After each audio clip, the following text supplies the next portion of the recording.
Salut, bienvenue sur Shaima is in the kitchen, j'espère que vous allez bien, je suis hyper excitée de vous présenter du coup ma toute première recette. Donc j'ai choisi le tiramisu Oreo parce qu'on aime tous le tiramisu Oreo et vraiment merci de me regarder, j'espère que ça va vous plaire.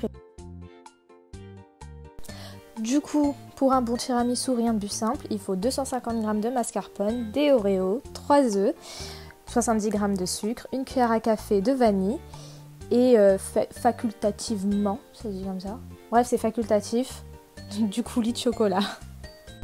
On commence donc par émietter l'Oreo, du coup rien de plus simple, vous cassez les Oreos ou bien vous les passez au mixeur. Moi là je les casse à la main parce que je préfère du coup avoir des plus gros morceaux. Mais c'est vraiment comme vous voulez, hein. Si vous voulez quelque chose de plus fin, de ne pas avoir trop le croquant du Oreo, vous les mixez. Moi je préfère avoir le croquant. Ensuite, vous séparez les blancs des jaunes. Donc d'un côté les blancs, d'un côté les jaunes, on a bien compris, très bien. Et vous répétez l'opération avec les 3 œufs.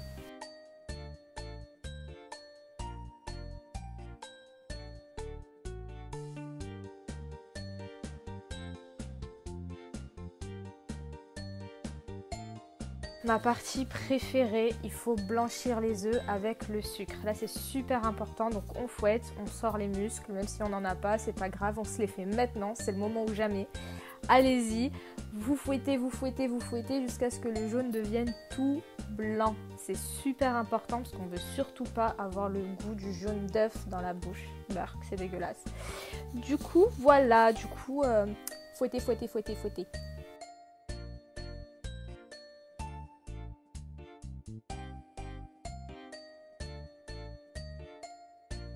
On rajoute le mascarpone dans le mélange sucré œuf blanchi. Donc on fouette. Il faut surtout que le mélange soit ultra lisse, aucun grumeau, vraiment aucun morceau de mascarpone. Là, sur la vidéo, du coup, j'utilise une mascarpone de Carrefour, mais vraiment la meilleure, si vous pouvez prendre la meilleure, c'est celle de Lidl. Il n'y a rien de mieux. Moi, j'avais Carrefour sous la main, du coup, c'est la mascarpone de Carrefour. Mais vraiment, si je peux vous en conseiller une, allez chez Lidl, c'est la vie.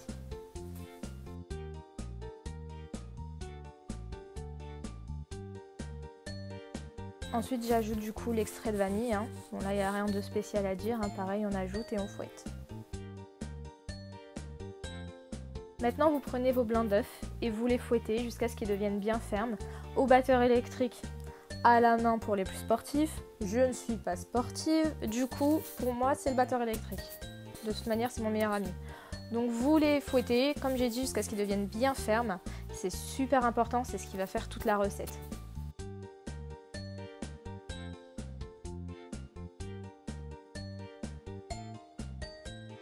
Allez, on y arrive, bientôt, on a bientôt fini. Maintenant, il faut la partie la plus délicate. Donc, je viens prendre une petite partie des blancs d'œufs et je le mets dans le mélange mascarpone œuf sucre. Il faut mélanger délicatement. Là, la vidéo, elle est en accéléré. Donc, merci de ne pas faire aussi vite.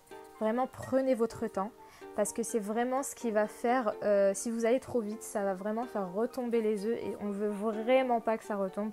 On veut un mélange mousseux, onctueux, ferme, qui va se raffermir dans le frigo. Donc vraiment, on y va doucement. On rajoute la deuxième partie. Moi là, je l'ai fait en 2 fois. Vous pouvez le faire en 3 fois, 4 fois, vraiment si vous avez peur de casser les œufs et de faire retomber du coup toute la préparation.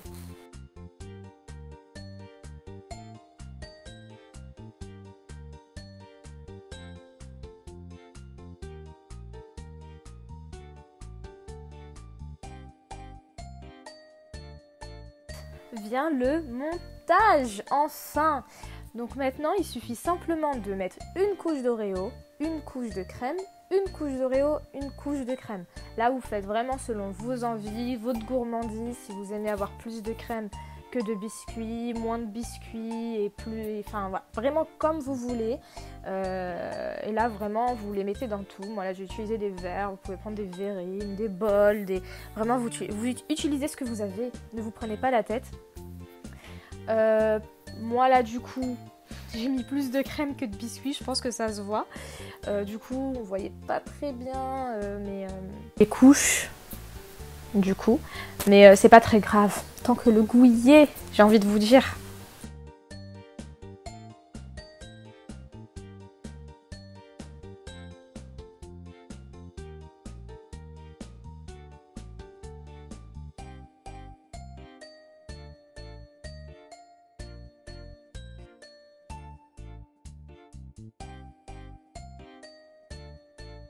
Du coup, une fois que vos couches sont toutes montées dans le verre, dans la verrine, etc., vous le placez au frais. Si vous voulez dès maintenant faire la déco, vous pouvez. Moi, j'aime bien attendre du coup que ça raffermisse un peu au frigo avant de m'attaquer à la déco.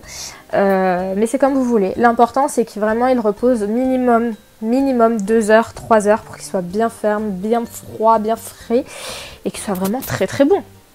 Et voilà, ma recette est terminée, j'espère que ça vous a plu, n'hésitez pas à me le dire en commentaire, me lâcher un pouce bleu, à vous abonner et à me suivre sur mes réseaux qui sont dans la barre de description. Je partage très souvent des recettes, les recettes du jour, ce que j'aime, etc. Donc n'hésitez pas et à la prochaine vidéo, ciao ciao.